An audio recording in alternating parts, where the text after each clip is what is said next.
So a couple of reasons para mas maintindihan natin why God would command the Israelites to completely destroy certain people groups in the Bible.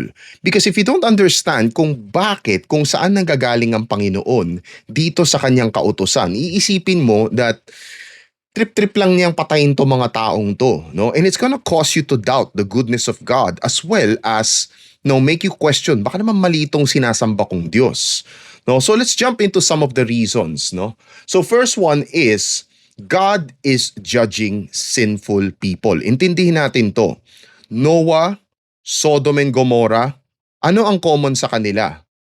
Katakot-takot ang kasalanan to the point na hindi na magbabago ang mga tao. Binigyan sila ng daang-daang taon para magbago pero hindi na sila nagbabago. In fact, yung kasalanan paggrabe ng paggrabe, no? To the point na they have already reached this point of no return. And we're talking about generation from father to son, father to son. Now, the next thing na kailangan natin maintindihan is cosmic geography. Anong ibig sabihin nito? If you understand the Deuteronomy 32 worldview, maintindihan mo that this piece of property na tinatawag na promised land is a place where God designates for Himself. Walang pwedeng makigulo dito. If you want to stay here, you have to obey. This is my headquarters.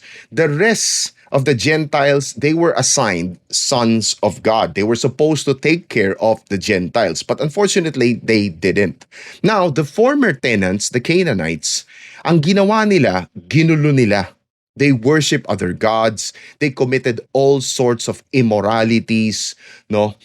And they even sacrificed their own children in order to worship their gods. So God was not happy with these people. That's the reason why God started a new nation through Abraham, which is, of course, the Israelites, Israel. No? So sabi ng Panginoon, once you enter this piece of property, itong tinatawag na promised land, I want you to destroy certain people groups. And by the way, this is not just simply indiscriminate killing of all sorts of all people. Kasi makikita mo later on may mga matitira pang Canaanites. Which brings me to my next point. The Herem command was issued to specific places, to inhabitants of specific places living in the hill countries. Bakit hill countries? Because the hill countries is where the giants were living in.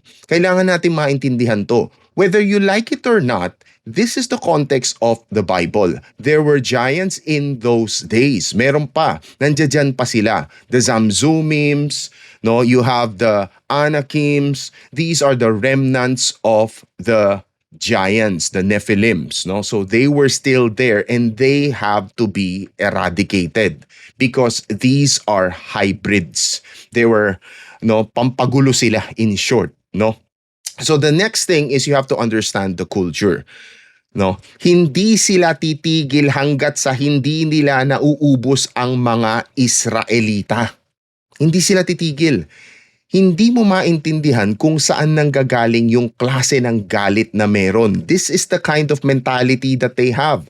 Take for example itong Amalekites. For no reason at all, they came out to try to ambush the Israelites when the Israelites got out of Egypt. Then you also have the Edomites, the Moabites, na hindi mo maintindihan bakit galit na galit sila dito sa pinsan nilang Israel. They were supposed to be relatives pero hindi nila tinulungan. In fact, they want them to be cursed by God. So you have to understand this. Even today, there are groups of people, especially terror organizations, who would train their children at a very young age to kill innocent lives. No, they would use their women and children at yung mga they would use them for human shields. So you have to understand that. This is the kind of mentality na kinakalaban ng mga Israelita. The next reason is to protect the seed of the Messiah. We have to protect the seed of the woman. Of course, alam natin na ito ay si Kristo. If Kristo doesn't come, we're all doomed and hopeless. We're gonna die in our sins. No? So this is my point. Bakit ko sinasabi to? You have to understand the background. You have to understand the context. God isn't just trip-trip lang. No? He isn't issuing this command for no reason at all. But the beauty of all this is that God's grace was still open. Anong ibig kong sabihin? Take for example, Rahab. Siya ay nakatira sa Jericho. Jericho was scheduled for destruction.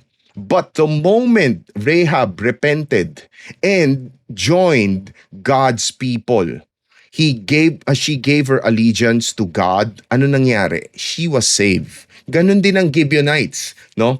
The Gibeonites were also saved. They were already scheduled for destruction, but what happened? They lied to Joshua. Nang sa ganun, hindi sila patayin because they wanted to become part of God's community. They repented of their sinful ways at gusto nilang mabuhay. No? Even if that means to become servants for the rest of the community.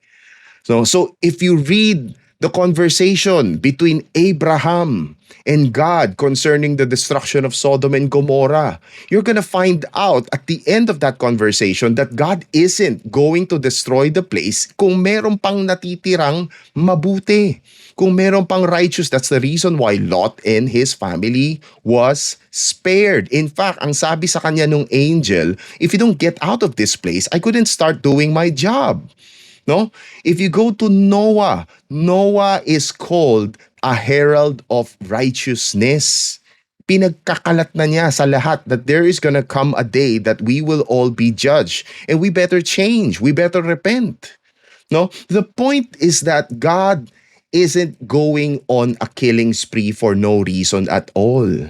No? These are cases of judgment because of the extreme wickedness of people. They have already reached this point of no return.